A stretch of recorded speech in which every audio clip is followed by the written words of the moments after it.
الشیطان الرجیم بسم اللہ الرحمن الرحیم۔ آج 15 رمضان المبارک امام حسن مجتبیٰ علیہ السلام کی ولادت کا دن، اور یقیناً ایک عظیم امام کی ولادت ہے۔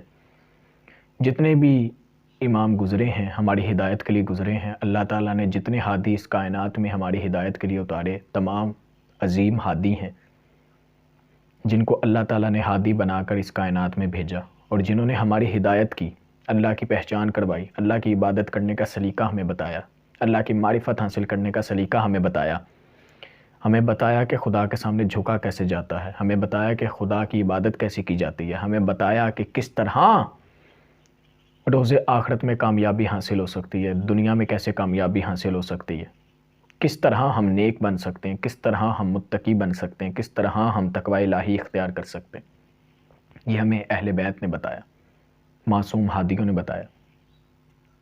امام حسن مجتبیٰ ایک بہت عظیم ہستی ہے جنہوں نے خدا کی عظیم پہچان کروائی، خدا کی معرفت کروائی، خدا کی عبادت کرنے کا سلیقہ بتایا، دنیا اور آخرت میں کامیاب ہونے کا سلیقہ بتایا،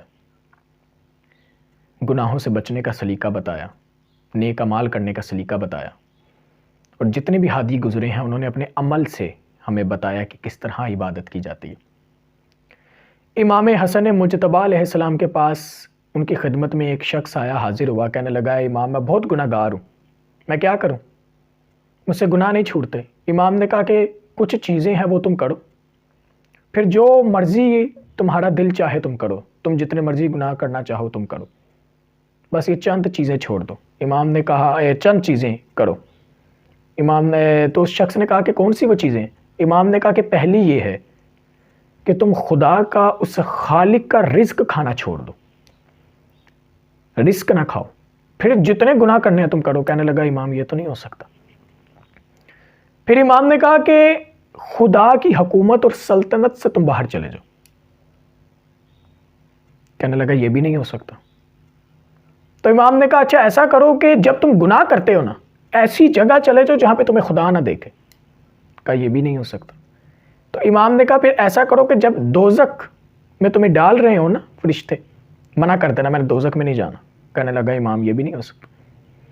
امام نے کہا جب ملک الموت تمہاری روح قبض کرنے کے لیے آئے نا تو منع کر دو، میری روح قبض نہ کرو۔ کہنے لگے یہ بھی نہیں ہو سکتا، کسی کے سامنے، فرشتے کے سامنے چل ہی نہیں سکتی، اللہ کے حکم سے وہ روح قبض کرتا۔ جو امام نے کہا اس نے کہا یہ میں نہیں کر سکتا۔ جانتے ہیں اس کا مطلب کیا تھا امام کے کہنے کا؟ کہ جب تم جانتے ہو، امام کا مطلب یہ تھا کہنے کا، کائنات کو سمجھانے کا، جب تم جانتے ہو کہ تم خدا کی حکومت سے باہر نہیں جا سکتے، خدا کا رزق کھانا تم نہیں چھوڑ سکتے، موت کو تم نہیں ٹال سکتے، ایسی جگہ تم تلاش نہیں کر سکتے جہاں پہ تمہیں خدا نہ دیکھ رہا، تو پھر گناہ کیوں کرتے؟ انسان کی تو کوئی حیثیت نہیں۔ انسان کا مالک اللہ ہے، خالق اللہ ہے، ہر کائنات کی ہر چیز کا خالق اللہ ہے، ہر جگہ پہ حکومت اللہ تعالیٰ کی، بادشاہت اللہ تعالیٰ کی۔ عمل سے، فرامین سے امام نے ہمیں بتایا کہ کس طرح گناہوں سے بچا جاتا، کس طرح خدا کی معرفت حاصل کی جاتی۔ امام حسن مجتبیٰ علیہ السلام کو کریم اہل بیت بھی کہا جاتا ہے۔ پہلے یہ واضح کر دیتے ہیں، ایک ہوتا ہے سخی، ایک ہوتا ہے کریم۔ سخی اسے کہتے ہیں جو خود کھاتا ہے اور دوسروں کو بھی کھلاتا، اور کریم اسے کہتے ہیں جو خود کھائے یا نہ کھائے لیکن دوسروں کو کھلاتا۔ تمام اہل بیت کریم اہل بیت۔ اسی طرح مولا علی علیہ السلام کے پاس شخص آیا، اس نے پوچھا اے امام یہ بتائیے کہ حاتم طائی زیادہ سخی تھا کہ آپ زیادہ سخی؟ کہنے لگا اے امام اس کے 40 دروازے تھے۔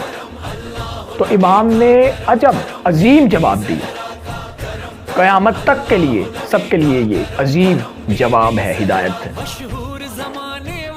مولا علی کا دروازہ پہچاننے کا ذریعہ ہے، معرفت کا ذریعہ۔ امام نے کہا سنو، حاتم طائی کے 40 دروازے تھے، لیکن وہ ایک دروازے سے اتنا کم دیتا تھا کہ دوسرے دروازے پہ جانے کی ضرورت پڑتی تھی۔ لیکن ہم اہل بیت وہ ہیں کہ جو اپنے دروازے سے، ایک دروازے سے اتنا دے دیتے ہیں کہ دوسرے دروازے پہ جانے کی ضرورت نہیں پڑتی۔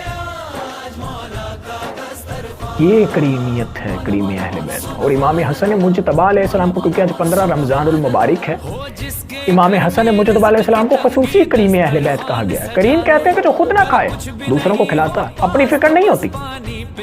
امام حسن مجتبیٰ علیہ السلام کا ایک بہت عظیم دسترخوان تھا. 24 گھنٹے امام حسن مجتبیٰ علیہ السلام کا وہ دسترخوان لگتا تھا.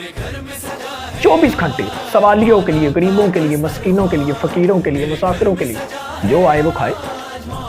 اور دنیا کا ہر قسم کا کھانا، ہر قسم کا لذیذ کھانا اس دسترخوان پہ. دنیا کا ہر لذیذ کھانا، ہر عظیم کھانا اس دسترخوان پہ. جس چیز کی انسان کو طلب ہوتی تھی کھانے کی، وہ امام حسن مجتبیٰ علیہ السلام کے دسترخوان پہ موجود تھا. لوگ کھاتے تھے. مولا علی علیہ السلام ایک جگہ بیٹھ کے جوں کی روٹی توڑ رہے تھے تو ایک شخص آیا، کہنے لگا اے امام میں بھوکا ہوں. امام نے کہا یہ جوں کی روٹی کھا لو. کہا یہ مجھ سے نہیں کھائی جائے گی، یہ بہت سخت ہے. امام نے کہا ٹھیک ہے، فلاں جگہ جاؤ، وہاں دسترخوان ہے، دنیا کا ہر قسم کا کھانا تمہیں وہاں ملے گا، جو تم کھانا چاہتے ہو نا اس دسترخوان پہ ملے گا، جاؤ چلے جاؤ. وہ شخص آیا، دسترخوان بڑا عظیم تھا، اس نے کھایا اور کچھ چھپا بھی رہا تھا کھانا اپنے ساتھ لے جانے کے لیے. امام حسن مجتبیٰ علیہ السلام نے دیکھا تو کہا کہ تم یہاں پیٹ بھر کے کھانا کھاؤ، اگر تمہیں ساتھ لے کے جانا تو ہم تمہیں علیحدہ سے دے دیں گے جتنا تم چاہو گے. کہنے لگا نہیں، یہ میں اپنے لیے نہیں لے کے جا رہا. ایک شخص ہے جوں کی روٹی کھا رہا، اس نے مجھے یہاں کا راستہ بتایا، میں چاہتا ہوں کہ تھوڑا گوشت یا اچھا کھانا اس کے لیے بھی لے جاؤ. وہ سخت روٹی کھا رہا تھا. امام مسکرائے. امام حسن مجتبیٰ نے کہا کہ تم جانتے وہ کون ہے؟ وہ میرے بابا ہیں اور یہ دسترخوان انہی کا ہے، یہ انہی کا دسترخوان ہے. انہیں دنیا کے لذیذ کھانوں سے محبت نہیں، انہیں دنیا کی عیش و آرام سے محبت نہیں، انہیں دنیا کی روشنیوں سے محبت نہیں.